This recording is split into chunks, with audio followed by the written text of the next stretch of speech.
సంగాజాన్ని 2019 ఎన్నికలు చూసుకుంటే 2024 జరిగిన ఎన్నికలు రాష్ట్ర వ్యాప్తంగా కూడా ఆ పెద్ద ఎత్తున అల్లర్లు సృష్టించినాయని చెప్పుకోవచ్చు. ఏదైతే రాష్ట్ర భవిష్యత్తుని నిర్ణయించే ప్రభుత్వాన్ని ఎన్నుకోవడంలో ఆ ప్రజలు కూడా పెద్ద ఎత్తున ఈ ఎన్నికల్లో పాల్గొన్నారని చెప్పుకోవచ్చు. గత ఎన్నికల్లో చూసుకుంటే రాష్ట్ర వ్యాప్తంగా కూడా ఆ 79% 8 దాకా పోలింగ్ నమోదైన ప్రక్రియ కనపడుతుంది. నేడు ఇప్పటికే దాదాపుగా 77% ఆ ఎన్నికలలో ప్రజలు పాల్గొన్నట్టు తెలుస్తా ఉంది. అయితే మరికొద్ది సేపట్లో ఏదైతే ఆ ఎన్నికల ప్రక్రియ ముగియనుంది. ఈ ముగిన నేపథ్యంలో కూడా ఆ ప్రస్తుతం 6 గంటల తర్వాత అయితే రాష్ట్ర వ్యాప్తంగా కూడా పోలింగ్ మొత్తాన్ని కూడా ఆ పోలింగ్ బూతుల ముందు ఎవరైతే నుంచున్నారో వారిని తప్పత ఆ పోలింగ్ బూతుల తర్వాత వచ్చేవారందరినీ కూడా ఆపేశారు. అయితే ప్రస్తుతం పోలింగ్ బూతుల ముందు కూడా రాష్ట్ర వ్యాప్తంగా కూడా ప్రజలు బారులు తీరనటంలో ఎటువంటి సందేహం లేదు.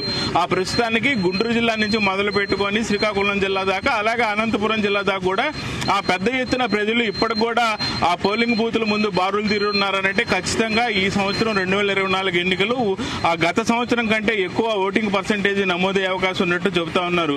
అయితే ఏది ఏమైనా ఓ పక్క ముఖ్యమంత్రి జగన్మోహన్ రెడ్డి గాని అలాగే ప్రతిపక్ష నేతగా ఉన్న చంద్రబాబు నాయుడు గాని ఇద్దరు భవిష్యత్తుని నిర్ణయించే ఎన్నికలుగా ఆంధ్రప్రదేశ్ రాష్ట్రంలో ఎన్నికలు నిలవనున్నాయి.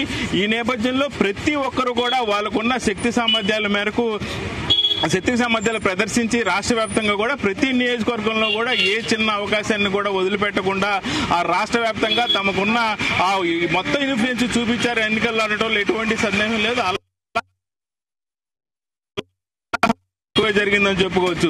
ఆ గత ఎన్నికల్లో చూసుకుంటే గత ఎన్నికల్లో నుంచి ఈ ఎన్నికల దాకా చూసుకుంటే గత ఎన్నికల్లో ఆ ఈసీ పట్టుకున్న డబ్బు చాలా తక్కువ శాతంగా నమోదవగా ఆ నేడు 2024 ఎన్నికల్లో దాదాపుగా గత సంవత్సరం కన్నా 3 రింతలు ఆ ఎక్కువ ఈసీ ఎన్నికల డబ్బుని స్వాధీనం చేసుకున్నారంటే ఆంధ్రప్రదేశ్ లో డబ్బు ప్రవాహం ఎంతగా ఉందనేది అర్థమవుతా ఉంది. అయితే ప్రస్తుతానికి 5 గంటలకు ఆ ఎన్నికల కమాండ్ కంట్రోల్ రూమ్ ఈసీ ప్రకటించిన వివరాల ప్రకారం దాదాపుగా ఆ 77% దాకా 76.8% దాకా నమోదైనట్టు తెలుస్తా ఉంది.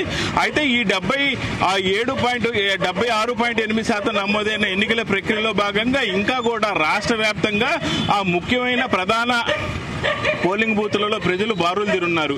అయితే ఈ నేపథ్యంలో ఏదైతే ఉత్తర దక్షిణ మొత్తం చూసుకుంటే ఉత్తరాదిలో ఆ స్వల్ప ఘటనలు మినహా కొంతమేర ప్రశాంతంగా జరిగినాయి అనుకోవచ్చు. కాకపోతే 2019లో చూసుకుంటే 2019కి 2024 మధ్య చూసుకుంటే ఆ 2019లో ఎన్నికలు ప్రశాంతంగా జరిగాయి. కానీ 2024లో ఆ ఉత్తరాంధ్రలో కూడా అంత ఎన్నికలు ప్రశాంతంగా జరగలేదని చెప్పుకోవచ్చు. అయితే పల్నాడు జిల్లా మొత్తం కూడా చూసుకుంటే పల్నాడు జిల్లాలో ఉత్కంఠంగా కొనసాగినాయి అని చెప్పుకోవచ్చు. ఎన్నికల కమిషన్ ఉదయం నుంచి కూడా పల్నాడు జిల్లా ఎస్పీకి కానీ పల్నాడు జిల్లా కలెక్టర్ కి సంబంధించి కానీ దాదాపుగా 4 సార్లు ఎన్నికల కమిషన్ ఈసీ ఫోన్ చేసిందంటే ఆ పల్నాడు జిల్లాలో ఎంత ఉత్కంఠంగా సాగిందని చెప్పుకోవచ్చు. ఉదయం నుంచి కూడా దాదాపుగా ఆ పల్నాడు జిల్లా ఎస్పీకి కానీ కలెక్టర్ కానీ ఈసీ పలు సందర్భాల్లో హెచ్చరించింది.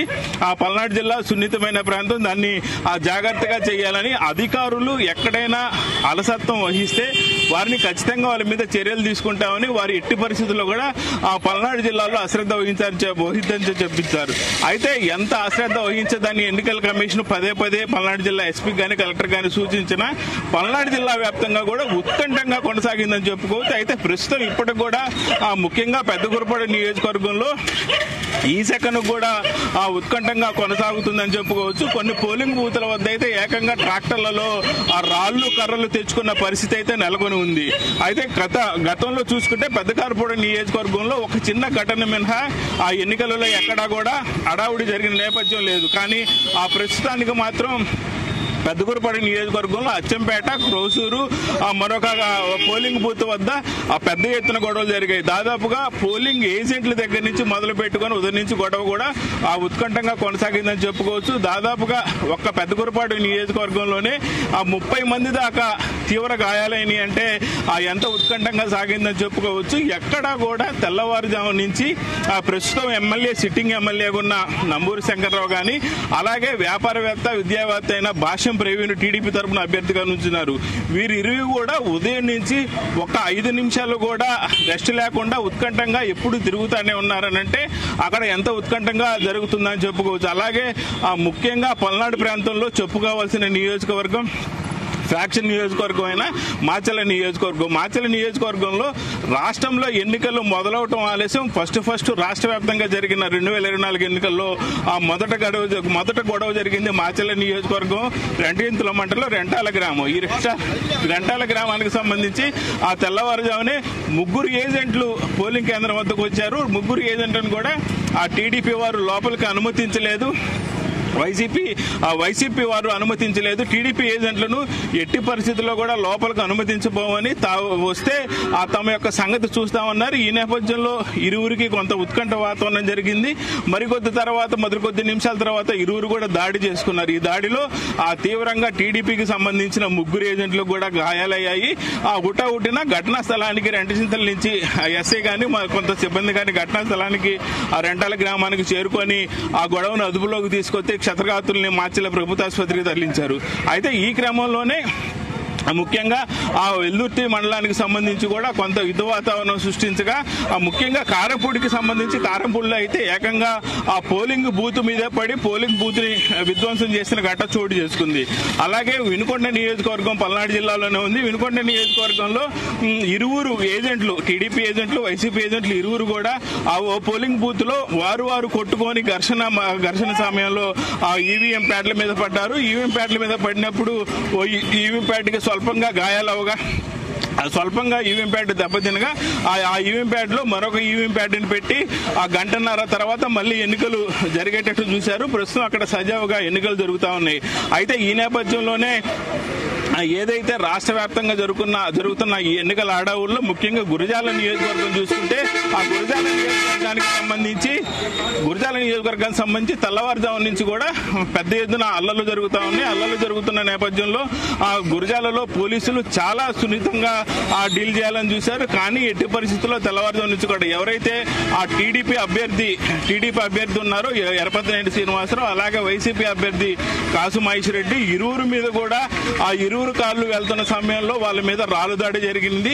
అలాగే కొన్ని మండలాల్లోని పోలింగ్ బూతుల్లోకి అడుగు పెడుతుంటే అక్కడ అడుగు పెట్టనీయకుండా ఒక పక్క వైసీపీ వారు కొన్ని ఆ పోలింగ్ కేంద్రాల వద్ద, అలాగే టీడీపీ వారు కొన్ని ఆ పోలింగ్ కేంద్రాల వద్ద పెద్ద ఎత్తున కూడా దాడులు నిర్వహించారు. దాడులు నిర్వహించిన నేపథ్యంలో ఒకానొక సమయంలో అభ్యర్థులు అక్కడి నుంచి తప్పించుకోవాల్సిన పరిస్థితి ఏర్పడిందంటే అక్కడ ఎంత ఉత్కంఠ వాతావరణం నెలకొల్లిందని చెప్పుకోవచ్చు. అలాగే ముఖ్యంగా గురజాల నియోజకవర్గానికి చూసుకుంటే తెల్లవారుజాము నుంచి కూడా పెద్ద ఎత్తున దాడులు జరిగాయి. దాదాపుగా 3 మండలాలకు సంబంధించి 6 పోలింగ్ బూతుల వద్ద కూడా ఆ ఉత్కంఠ వాతావరణం జరిగింది. ఉత్కంఠ వాతావరణం నేపథ్యంలో దాదాపుగా 15-16 మందికి తీవ్ర గాయాలైన నేపథ్యంలో వాళ్ళని సమీపంలోని ప్రభుత్వ ఆసుపత్రికి తరలించారు. అలాగే ఆ పల్నాడు జిల్లాకు సంబంధించి రాజధాని ప్రాంతంగా రాజధానిగా ఉంది నర్సాపేట కేంద్రంగా పల్నాడు జిల్లా జరుగుతుంది. అలాంటి నర్సాపేటలో ఆ తుపాకులు మోతైనపడని, అయితే రబ్బర్ తుపాకులు వాడటంతో ప్రజలు గాని నాయకులు గాని ఊపిరి పీల్చుకున్నారని చెప్పుకోవచ్చు. ఈ రబ్బర్ బుల్లెట్ల ఆ దాడిలో ఒకరికి స్వల్పంగా గాయాలయ్యాయి. రబ్బర్ బుల్లెట్ల దాడి అనంతరం కూడా ఎవరైతే ఆ సిట్టింగ్ ఎమ్మెల్యే శ్రీనివాసరెడ్డి ఉన్నాడు, గోపిరెడ్డి శ్రీనివాసరెడ్డి, ఆయన ఆ కార్యాలయం మీదకి పెద్ద ఎత్తున దాడి చేయడానికి టీడీపీ నాయకులు వచ్చారు. అలాగే ఆ టీడీపీ నాయకుల మీద అంతకు ముందు వైసీపీ సంబంధించిన శ్రేణులు దాడి చేశారంటూ ఆ పెద్ద ఎత్తున టీడీపీ శ్రేణులు అందరూ కూడా ఆ సిట్టింగ్ ఎమ్మెల్యే గోపిరెడ్డి శ్రీనివాస్ నివాసం మీద దాడి చేసి ఆయన కారును గాని ఆయన ఇంటిని గాని ధ్వంసం చేసిన పరిస్థితి ఉంది. ఈ క్రమంలోనే పోలీసులు ఆ ఘటనా స్థలానికి చేరుకొని కొంతమందిని అదుపులోకి తీసుకోవడం, అల్లరిమూకలను చెడగొట్టడంతో అక్కడి నుంచి వెళ్ళిపోయారు. అలాగే టీడీపీ ఎమ్మెల్యే అభ్యర్థి డాక్టర్ అరవింద్ బాబు ఉన్నాడు. అరవింద్ బాబు వెళ్తున్న క్రమంలో కారు మీద ఆ వైసీపీ శ్రేణులు కూడా నర్సాపేట పట్టణంలోనే పెద్ద ఎత్తున దాడి చేసిన క్రమంలో ఆయన అక్కడి నుంచి తప్పించుకున్న పరిస్థితి ఉంది. అయితే మొత్తంగా చూసుకుంటే పల్నాడు జిల్లా మొత్తం మీద కూడా గతంలో ఒక 10% నుంచి 15% గొడవలు జరగా ఈ సంవత్సరం దాదాపుగా 90% పూర్తి స్థాయిలో ఆ గొడవలు జరిగినాయి అనటంలో అటువంటి సందేహం లేదు. అదే ఆ గురజాల, నర్సాపేట, పెద్దకురపాడు, మాచర్ల నియోజకవర్గాల్లో పూర్తి స్థాయిలో తెల్లవారుజాము నుంచి ఇప్పటికి కూడా అక్కడ ఉత్కంఠ వాతావరణం జరుగుతుంది అనుకుంటుంటే ఆ పల్నాడు జిల్లాలో ఎంత ప్రతి ఒక్కళ్ళు కూడా ఆ ప్రతిష్టాత్మకంగా ఎన్నికలు తీసుకొని బరిలోకి దిగారనేది అర్థమవుతుంది. అలాగే ఆ రాష్ట్ర వ్యాప్తంగా కూడా ప్రభుత్వాలు ఏవైతే ఉన్నాయో ఆ రాష్ట్ర వ్యాప్తంగా కూడా ప్రభుత్వం కానీ ప్రతిపక్ష పార్టీ కానీ చాలా ప్రతిష్టాత్మకంగా చూసుకుంది. అలాగే చిత్తూరు జిల్లా, రాయలసీమ మొత్తం మీద చూసుకుంటే రాయలసీమలో ఆ చిత్తూరు జిల్లాలో పొంగనూరు దగ్గర కానీ